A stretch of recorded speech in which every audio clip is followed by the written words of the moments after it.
Hey, what's up you guys, it's Dorothy and welcome back to my channel. In today's video we're going to go into chapter 18 of Killing Mr. Griffin.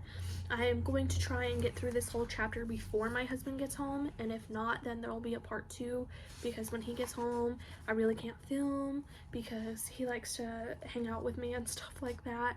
So when he's at work I try to do all of my filming and stuff like that.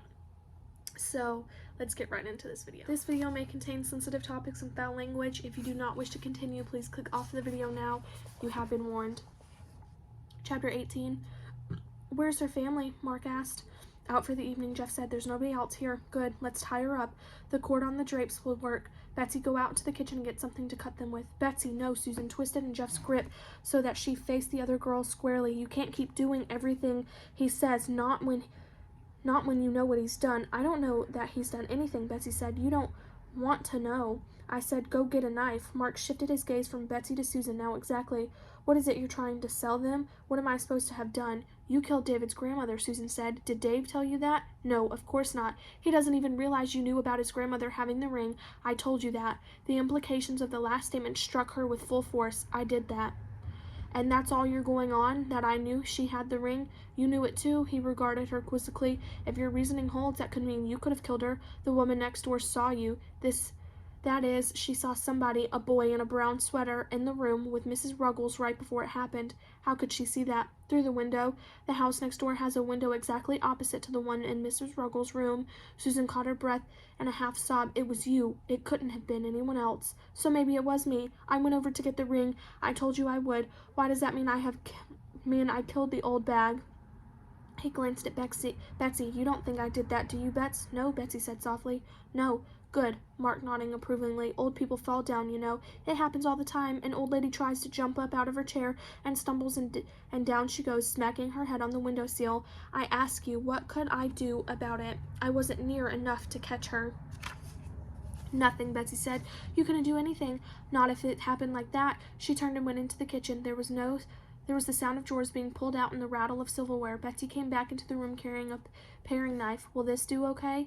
It's not the sharpest thing I've ever seen, but it'll do for a curtain cord. Mark took the knife from her hand and went over to the window. Held immobile by the grip of Jeff's hands, Susan stood watching as Mark sewed the cord of the heavy white drapes that were her mother's pride and joy.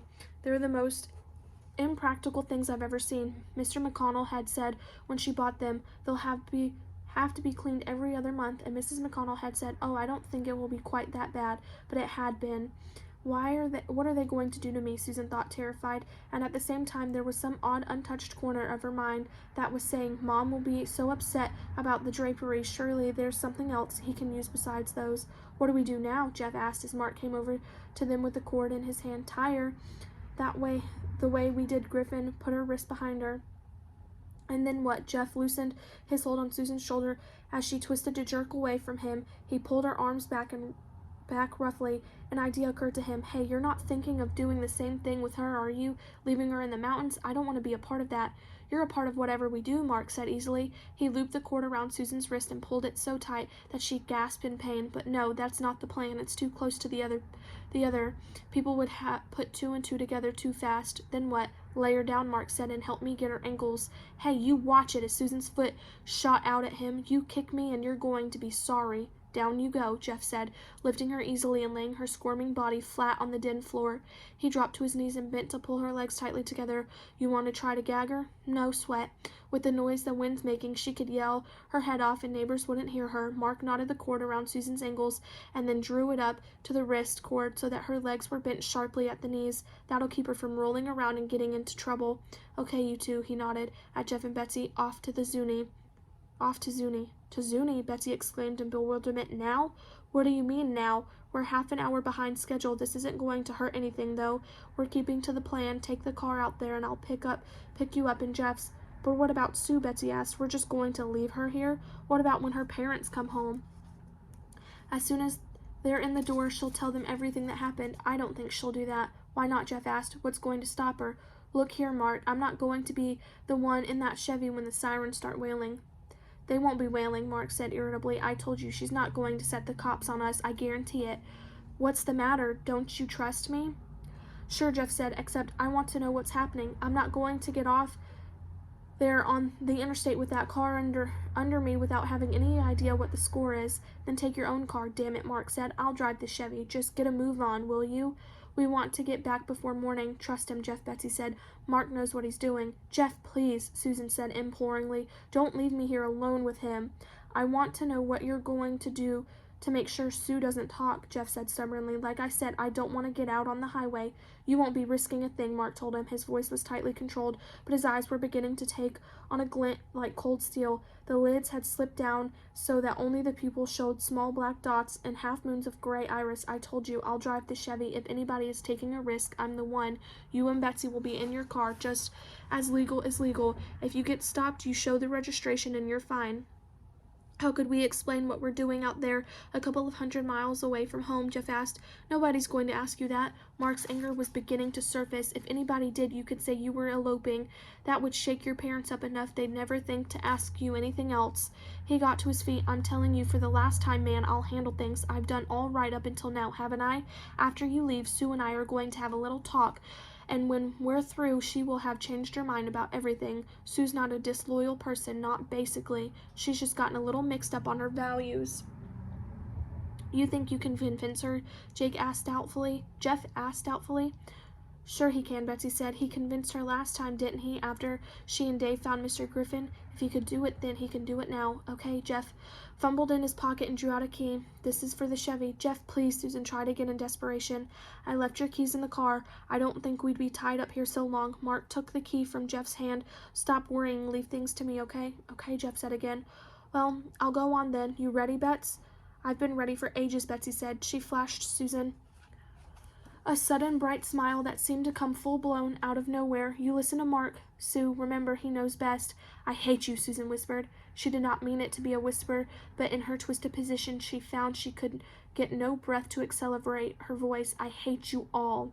We're not too fond of you either, little snot, Betsy said, her smile fading. Come on, Jeff. Let Mark take care of her.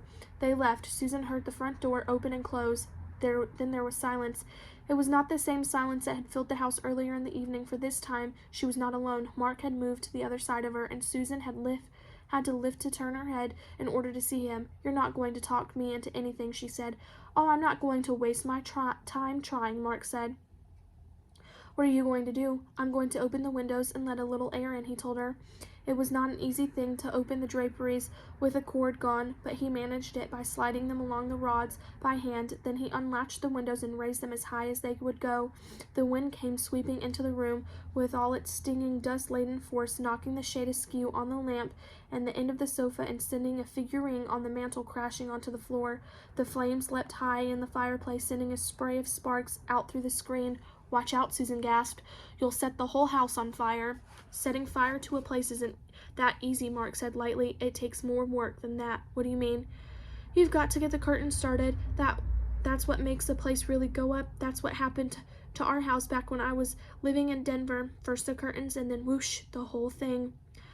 I know, Susan said. You told me. That's how your father died, and I'm sorry, Mark. Please, cut me loose. These cords hurt. They're cutting right through my skin. Don't be sorry, Mark said, ignoring the rest of her statement. He had it coming. You know what the bastard was going to do? Have me stuck in the Ch18 home. Why? Susan mouthed the question without interest. Was this how Mr. Griffin had felt lying there by the stream hour after endless hour? Oh, please, I hope it wasn't, she thought wretchedly. I hope he fainted or went unconscious or something so he couldn't feel any longer, because this guy and I wrote some checks and signed my dad's name, Mark said. They weren't even all that much, and the old man could afford to cover them, but do you think he would? No way, not my good old dad. To the wolves with the kid, he said, even if the kid was his only son. Mark, please untie me. So you can run to the cops? You must think I'm pretty stupid. Why would I let you do that? Because you have to, Susan said with more bravado than she felt. My parents will be home in an hour or so, and I'll tell them anyway. Keeping me tied up like this for the length of time isn't going to keep me quiet, so why do it? She paused and then, with one last hope of reaching him, cried, Go with me. Let's go together and tell them. Oh, Mark, there's got to be one place where we clear the air. Let's go and say how terrible it's been and how awful we feel and the whole thing is. Can't we? No, Mark said. We can't. And he lit the curtains. He lit it with a rolled newspaper that he had picked up somehow without Susan noticing from the coffee table. He touched it to the fire, and he reached across and touched it to the drapes. He held it there a moment despite the wind. The drapes took a little while to catch. "They're such nice thick material," Mrs. McConnell had said, and yes, they were that, for held the flame at the edge for a long moment, and Susan, lying prone on the floor, watched, and her throat was frozen close so that she could say nothing. She watched the long red splinters of fire licking at the edges of the curtains, and watched them darken and turn first brown and then black, and then finally the red began on the edges, and in an instant it was leaping upward and gripping and climbing, and Susan tried to scream, but no sound came. "You're wondering about Jeff and Betsy," Mark said. "Sure, they'll be pissed, but what can they do, right? I mean, they're not in much of a position to do anything. Betsy's the one who got caught in the parking lot with the Chevy. Jeff painted it. Nobody helped him. Anything that's happened, they're not just in on, they're it." He stepped back from the flaming drapes and looked down at Susan. "You're okay," Mark said. "I never wanted anything bad to happen to you, Sue, but I never thought you'd start acting this way. When you're part of something, you can't just start switching yourself around, you know." The flames of the curtains were growing like strange golden flowers. They were bursting into bloom, and the blossoms changed to red and orange, and once again gold. Up they climbed, and the heat was stretching itself to the room so that Susan, lying half the room away from the draperies, could feel it. Now it was licking the ceiling. What happens to ceilings when the heat touches them? They begin to crack, and she had never asked herself such a question before, but now she did, simply because the question was there before her, and lying where she was, she could see the cracks beginning and running in, sudden explosive lines away from the window in the darkening, until they looked like sections in a cake that had been placed in the oven and forgotten. "I will be burned alive," Susan thought. But she could not believe it, because the boy standing in front of her was Mark. He was standing there quiet in the center of the room, and there was no longer anger in his face. His was a quiet, beautiful face with a wide, smooth forehead and a sweet, strong mouth, and eyes with a glow of far places and lovely dreams. "I love him," Susan thought, realizing for the first time, "and I hate him, and he's going to kill me." "Mark," she tried to cry, but no sound came. "Mark," Susan cried in silence. "Mark, help me. Mark, help me. Mark, you can't mean this. Mark, it can't be real. Mark, Mark." But it was real, and Mark was not looking at her at all. His mind was somewhere else, in another day and another time, and it was not this fire but another that blazed before his eyes. "He was going to turn me in," he said softly. "His only son, his only child. The bastard was going to turn me in." He crossed the room to the window and threw a leg across the ledge. It was in the last instant before the end of consciousness that Susan saw the two other figures standing there, the man who had reached up and caught hold of Mark and yanked him out over the sill into the night outside, and the woman with the stricken face. "Am I going to die?" Susan screamed silently in the great bursting consciousness that will still her mind. How else could this end? What else could ever happen? "I'm going to die," she screamed to the woman in the window. "You're glad, aren't you? What else can you be but glad?" Kathy Griffin looked straight at her. Her eyes held no hatred. They were gentle, sad, accepting eyes. "I would never wish that upon you," the eyes said.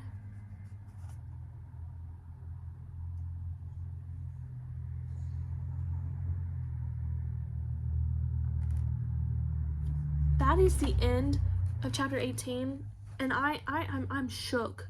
Like my brain, it hurts. Kathy Griffin is in on it? We have one chapter left to figure out why Kathy Griffin is in on this. My brain hurts now. Like, come on. I guess we'll have to wait until the next video to find out what happens, but